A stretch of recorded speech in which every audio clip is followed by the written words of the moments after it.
মহান সংসদের উনি আমাদের সম্মানিত স্পিকার ছিলেন। অ্যাজ এ স্পিকার হিসাবে তিনি যেদিন শপথ নিয়েছিলেন, তিনি দলীয় পদকে বাইরে রেখেই একজন নিরপেক্ষ ব্যক্তি হিসাবে তিনি এই সংসদে যোগদান করেছিলেন।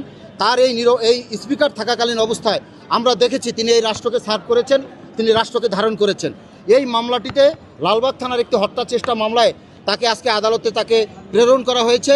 সেই মামলাটিতে সুনির্দিষ্ট তার বিপক্ষে কোনো অভিযোগ নেই এবং তাকে 3 নম্বর আসামি মাত্র দেওয়া হয়েছে, কিন্তু তার বিপক্ষে কোনো একটা কলাম তার বিপক্ষে লেখা ছিল না। এবং রাষ্ট্রের স্পিকার হিসেবে কোথাও মুভ করতে হলে রাষ্ট্রের প্রোটোকল নিয়ে তাকে মুভ করতে হয়, এটা আপনারা জানেন, আমরা সকলেই জানি।